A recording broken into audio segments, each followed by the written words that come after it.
Hey folks, how's it going? I know this is coming off a little bit late, but I was a bit on defense when it came to pulling for Taair. So, what sort of madness took me over to compel me to pull for a male character? Let's start by checking out the trait. At the start of the turn, he discovers a scroll on an empty tile. Upon picking it up, 1 stack of knowledge and a random level 2 buff, lasting for 2 turns. After that, he can move an additional 3 tiles. If you have any instant skill or any instant accessory, you can use this as an excuse to move even further. For every 2 stacks of knowledge, you can use 1 historical skill. The historical skills are all instant, each of them consumes 2 stacks of knowledge, and there's a single target movement down and vulnerability too, which is alright. I guess it's good for bosses. Double dispel plus heal on all allies within a 2-tile range of the target, as well as a single target damage up, damage reduction, and 50% heal. Again, all of this is instant. One little problem that he's got is that the max stack of knowledge is 2, so he can only load up 1 historical skill at a time. As you go farm his star upgrades already from level 2, the amount of knowledge that he can stack up becomes 4, and he gains 2 at battle start. At 3 stars, only 1 extra stack. This one doesn't seem that important, but then 4 stars, these stacks go up to 6. I think 2 is going to be the first milestone that you want to reach as fast as humanly possible, and then just take your time until it goes up to 4 stars. 5 of course would be ideal, gets +1 range on all of his healing skills, as well as a free stack of knowledge at the start of each turn, so even picking up the little scrolls that he leaves behind becomes a bit less important. Still, getting down here is going to take a while, it's going to take a really long time. Before we move on to the skills, let me just note that he starts at 288 speed. He is currently the fastest unit in the game, with one exception, turn 1 Taair, because again, turn 1 Taair is around 350 speed. He still has a little bit to go there. When it comes to his skills, we start with Seed of Wisdom.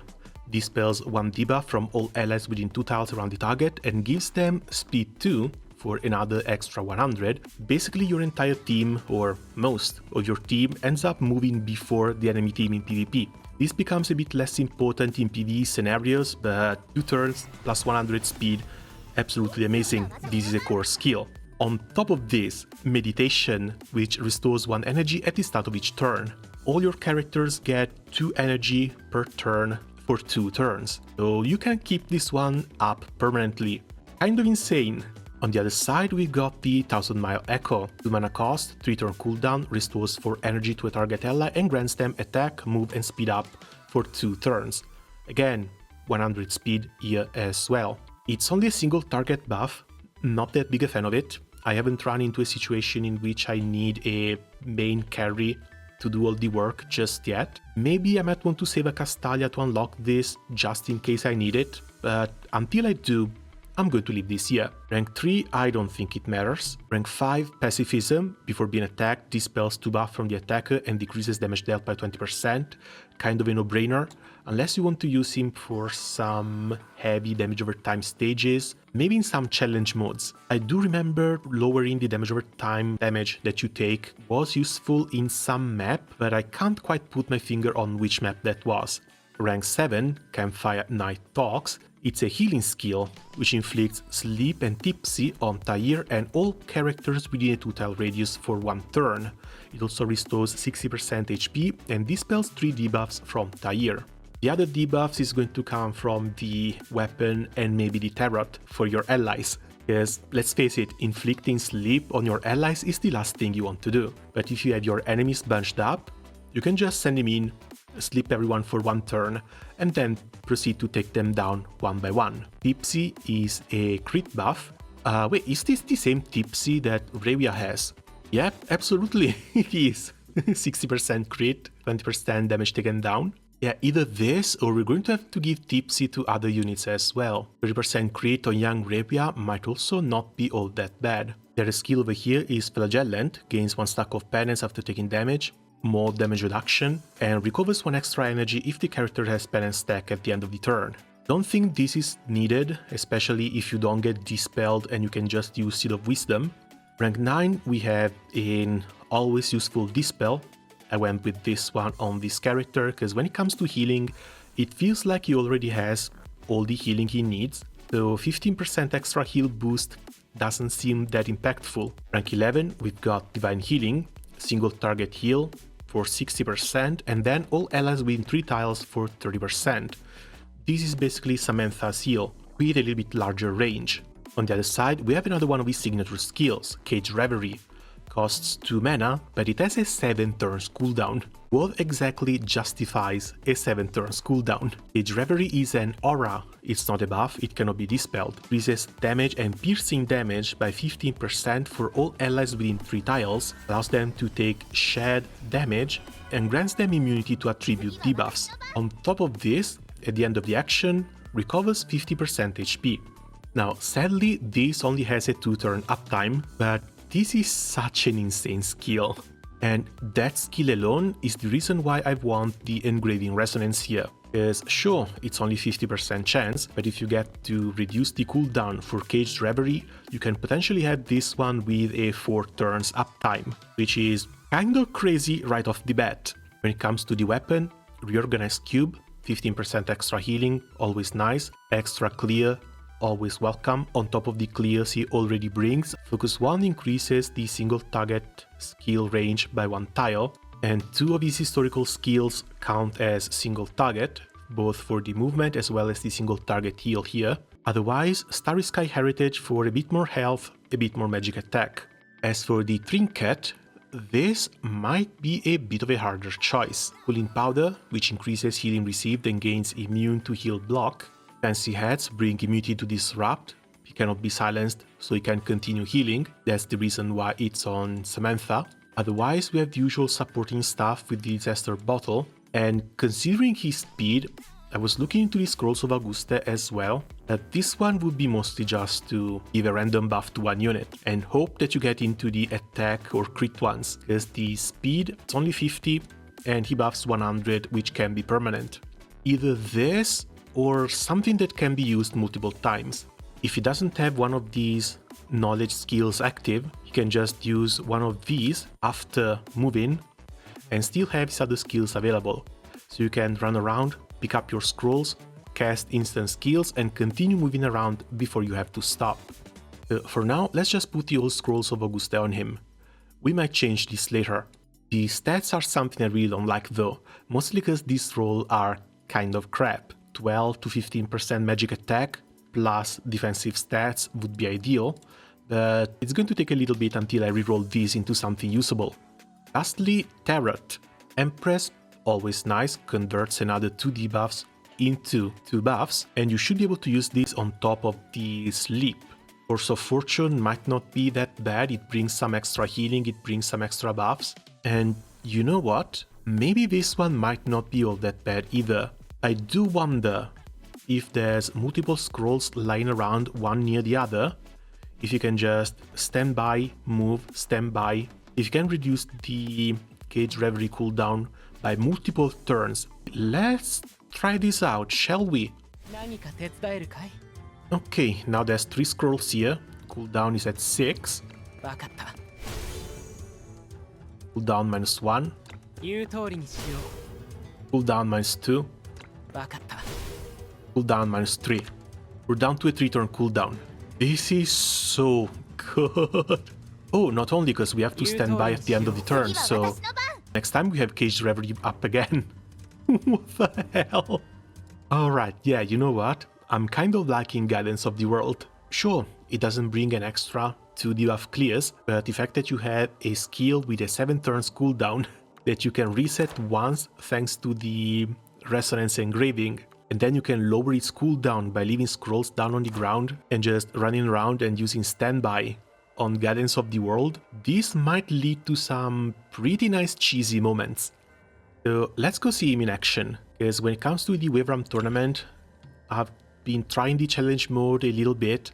I managed to clear stage 11, but for stage 12, I'm afraid I just don't have the stats for it. These 30% physical AoE damage that Saphia deals at the start of every single turn hurts a lot. Still, clearing stage 11 net me over 300,000 points, and with these I managed to get rank 37. I know I'm missing one stage, but I'm keeping my rank 37 and I'm running the hell home. Because if you see everyone else, Poco, Agatha. 2 units have been sorely missing. Coco especially, because I have to do this with Metha, and once they summon the double assassin, if Metha's buff is not up, she can only really tank 1.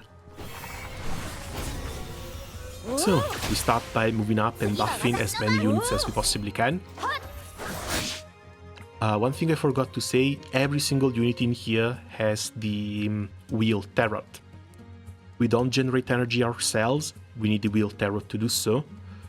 We don't deal enough multi-hits, we need the wheel tarot to deal extra damage, so that these shields go down a bit faster.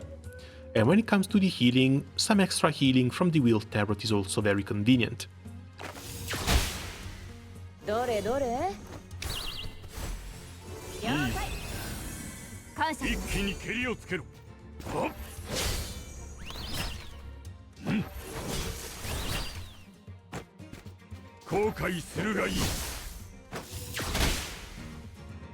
On the bright side, the real bright side, all the enemies can still be debuffed.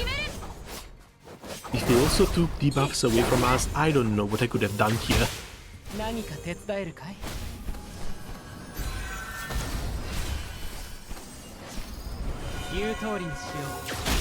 Okay, that's Cage Reverie going up. Yes, now Safia is going to summon her first scouts. Since it's on the furthest target, that's going to be near Metha. And we need Metha to be in position to tank as many units as possible.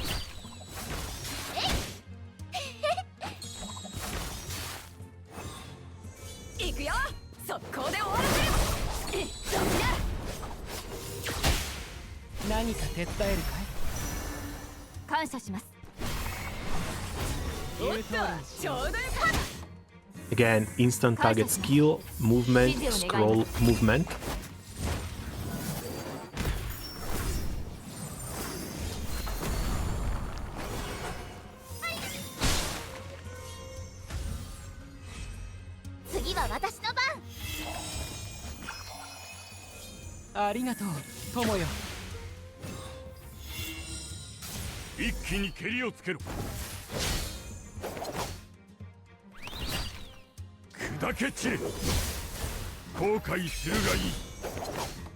And yeah, since she's the one with the highest HP, I've been trying to focus on her a little bit.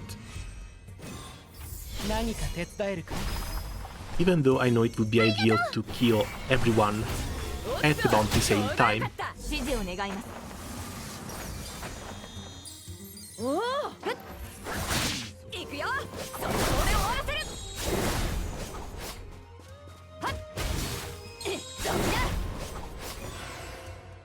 Clear the annoying little things.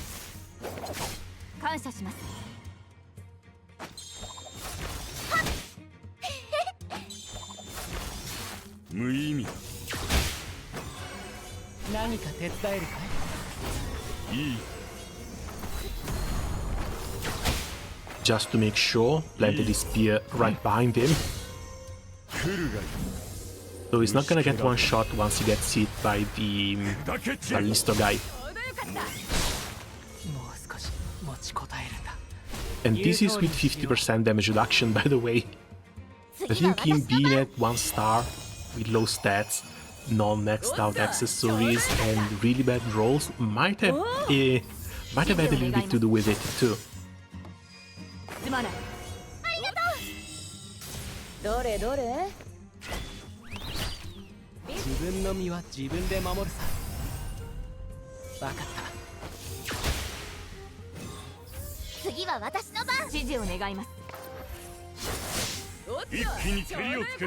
With this, we're basically done with Safia. All that's left is to take care of the little minions. But as they fall one after the other, the math becomes easier and easier. That's number 2. Alright, they also decided to bring these flames back. No idea why. But I didn't want to just sit back and find out.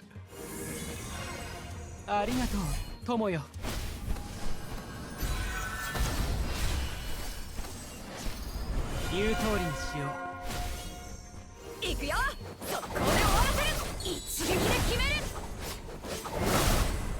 ダメだ。私の相手を務めるには早すぎたね。感謝します。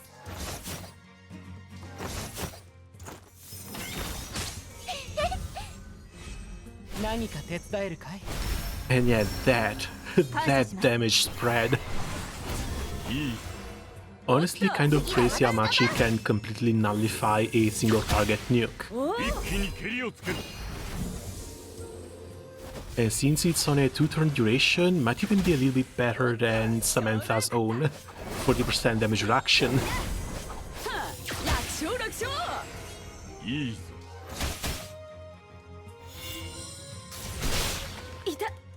This was a bit unfortunate. I wasn't really ready for it. But thankfully, there's no 3 to 5k damage follow-up attack to this. So we were still fine, didn't lose 2 units, still managed to clear.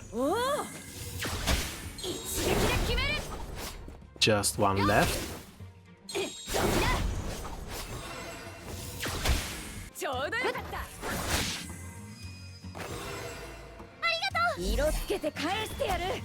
And that's it. Safia is gone too. As for Taair, really impressed by the amount of stuff that he brings to the table. Very happy to have gotten him. And now I guess we wait for... I think I still want SP Safia. That's gonna be it for me for the moment. As always, thanks a lot for watching. Good luck with your pulls if you haven't pulled yet. And see you guys around soon. Ciao.